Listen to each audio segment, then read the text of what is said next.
Hi guys, hi, I'm Liv, and today in this video we're going to be trying to get my Goodreads goal, get to my Goodreads goal for the year was 100 books. Right now we're on 90 and I got 1 month left. I think I could do it.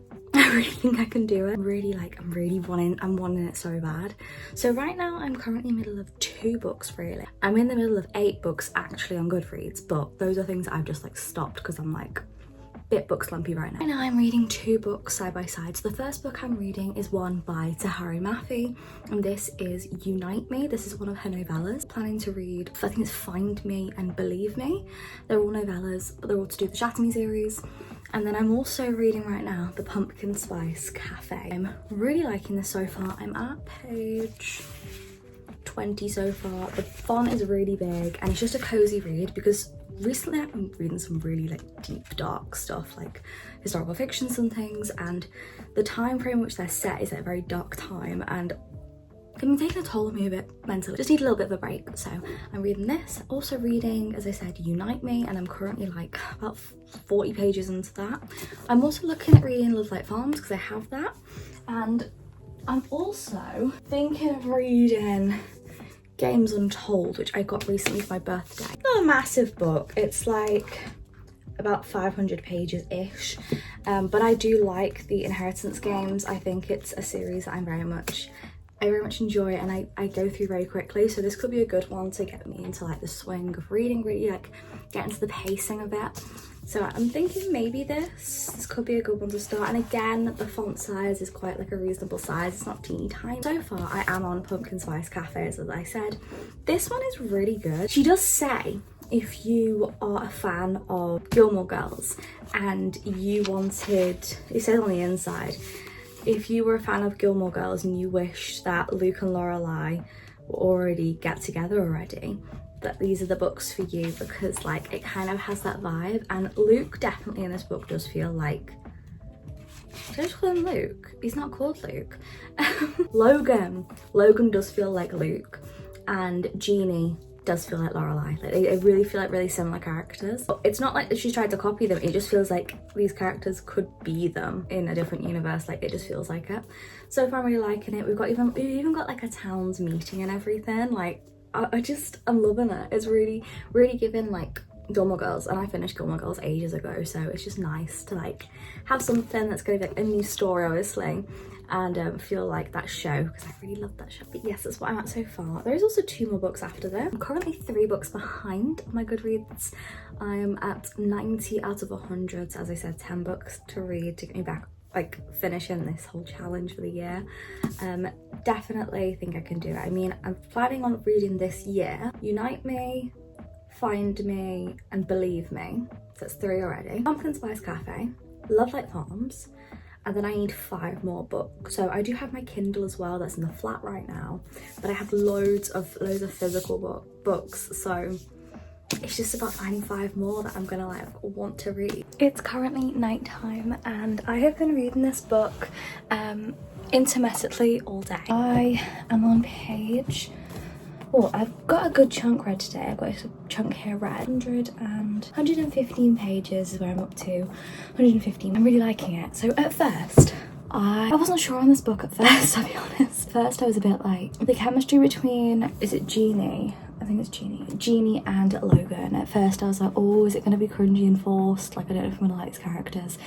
And then we were given like some depth to them and given like some like of a backstory behind why like everybody is a bit like feels sorry for Logan, and that was nice to see, like a nice backstory. And we also had a backstory for Jeannie on why she has moved away from where she was and now lives in this like close-knit village type Stars Hollow community, and I really like that.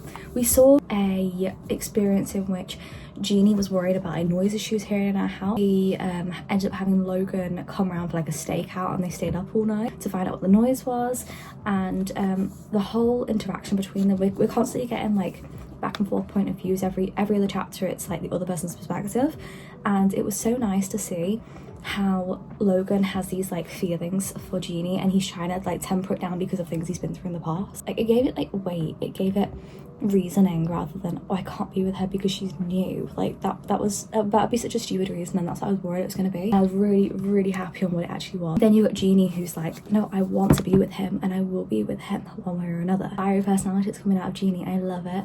Also, I'm loving her interactions with, there's two girls, Annie and I'm not sure what the other girl's called. Annie and Hazel. Annie and Hazel are two people who also own businesses, or I think Annie owns a bakery and Hazel I think is a teacher, and their relationship with Jeannie is hilarious. Like they've just got this like banter between them already and this like friendship, and I love it. There's a lot of good characters in this, and it's very much like a small town. Like there was a scene where there was a book club gathering and afterwards they all went to Jeannie's cafe, the pumpkin spice cafe, and they all came round and they were all like gossiping and trying to get like the latest info on people, and that's where I've just left it. Is one of them said something about Logan's past, and she doesn't quite understand what happened with the last person Logan was with and his like background and everything, his backstory. She doesn't quite know the ins and outs, but she knows enough that she feels for him, but not in like a pitying way, which is what he was worried that she was going to feel. It's just like pity for him, and he was like, oh my god, I hope she doesn't pity me, because no.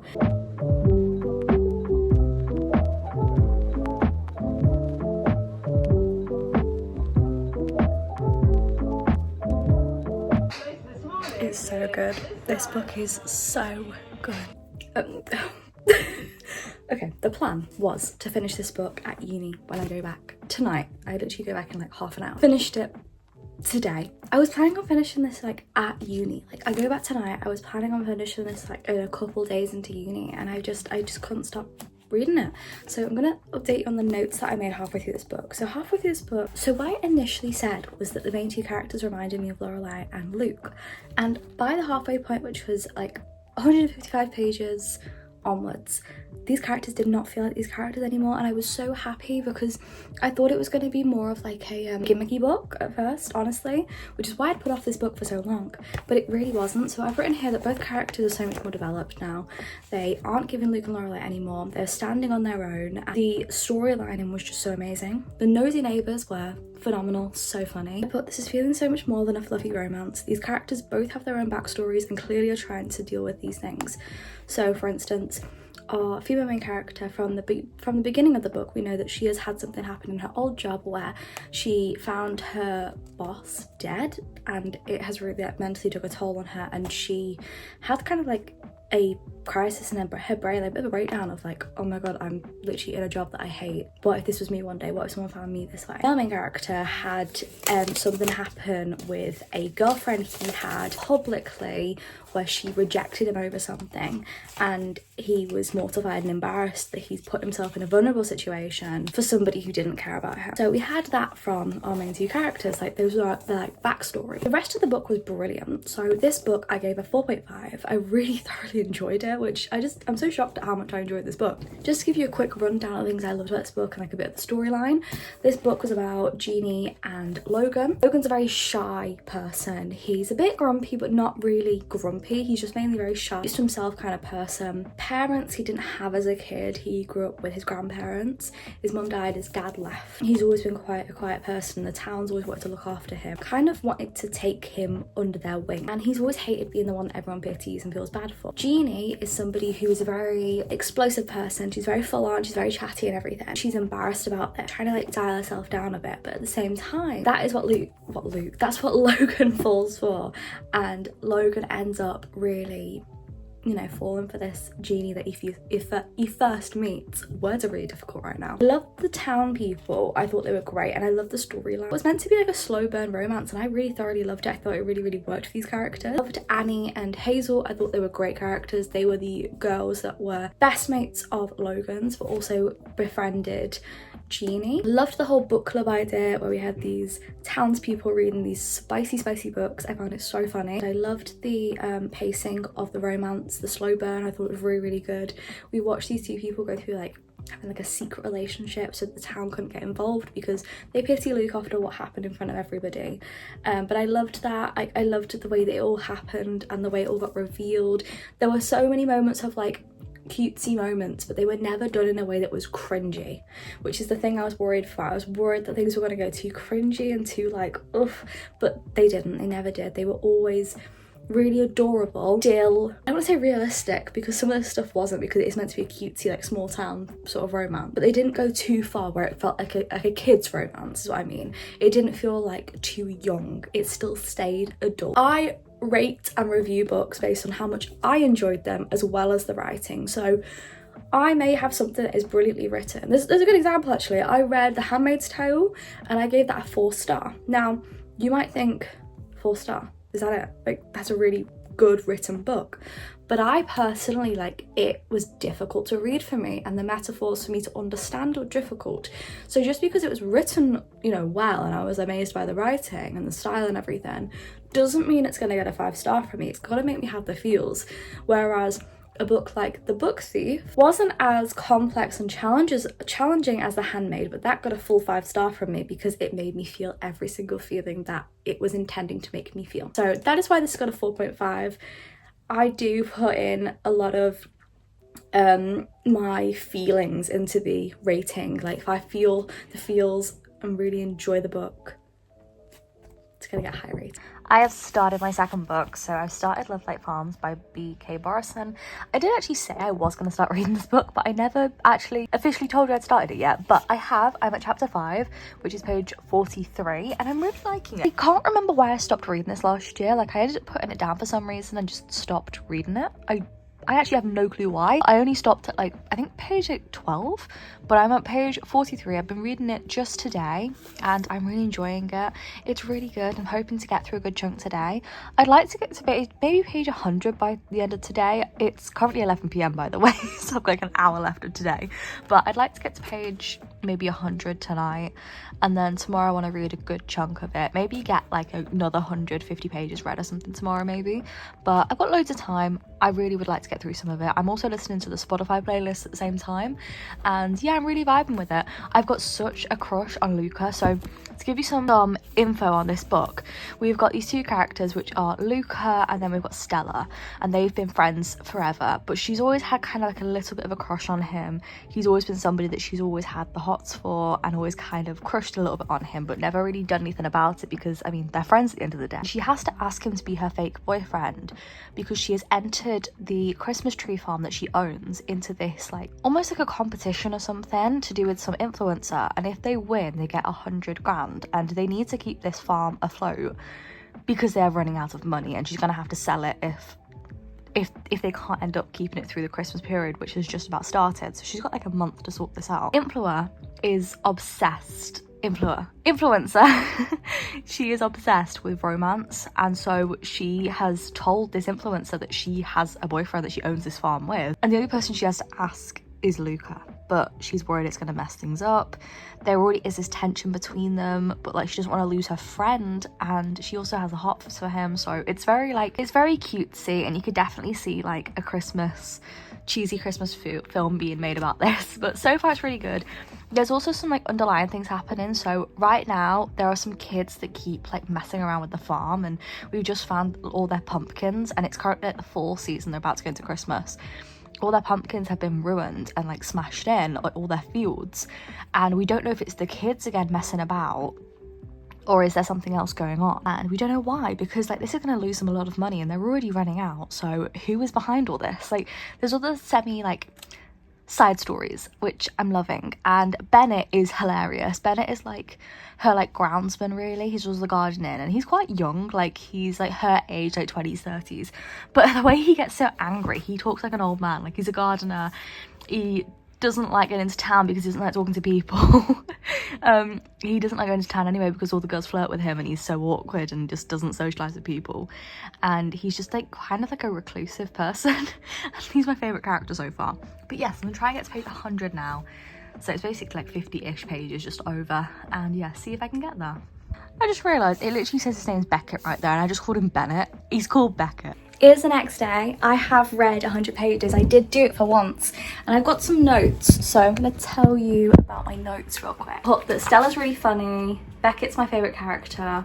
He's like an old hermit with his gardening, and that was around page 43. So after this, I've written down that everything is so adorable. So we got where Stella asked Luca to be her fake boyfriend, and he's really laying it on thick. Like, he's cuddling her and he's constantly like nuzzling into her neck, trying to like show off that they're in a relationship to the whole town.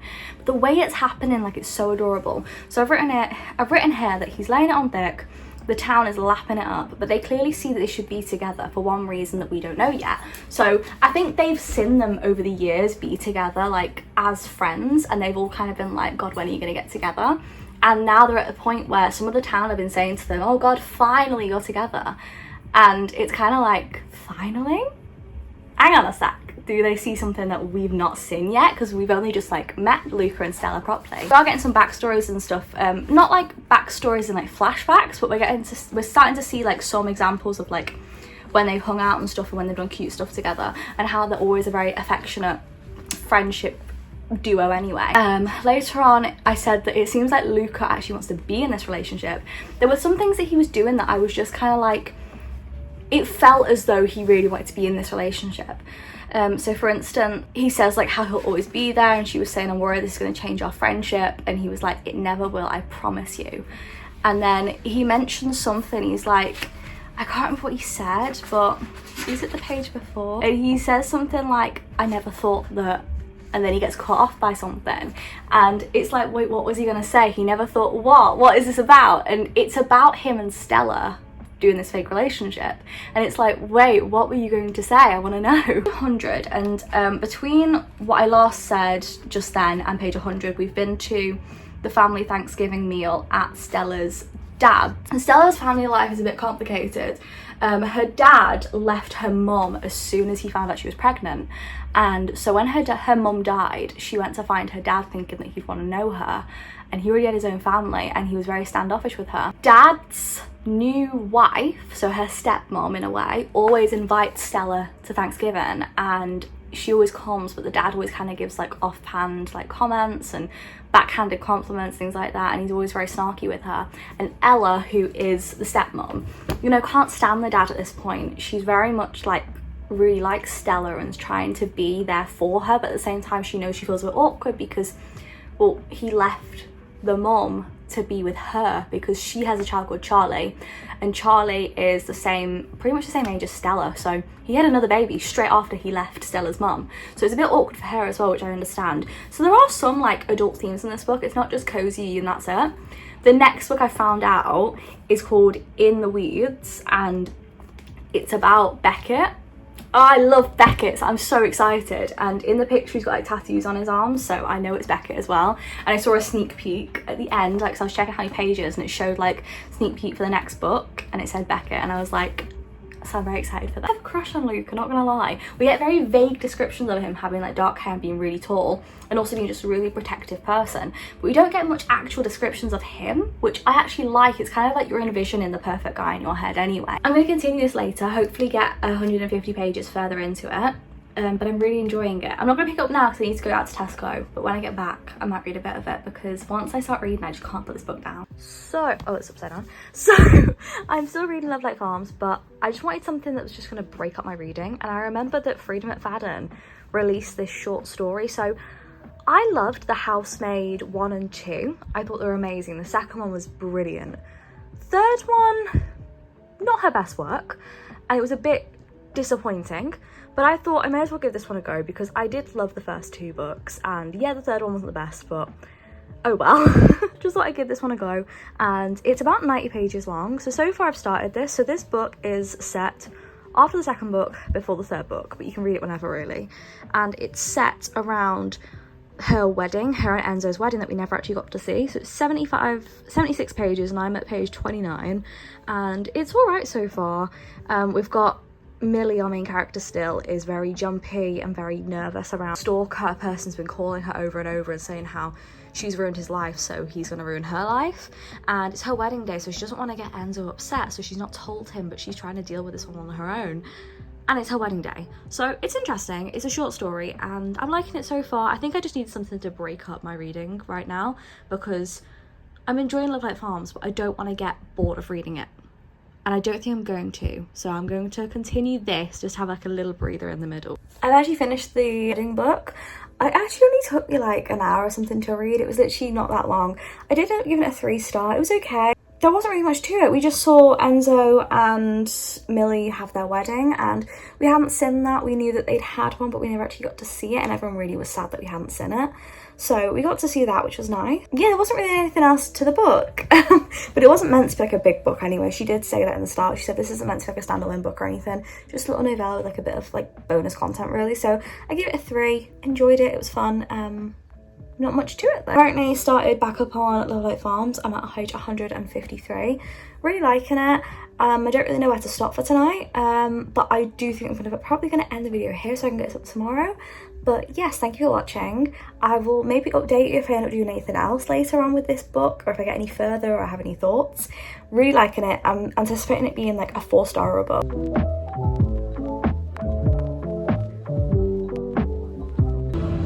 Finished the book.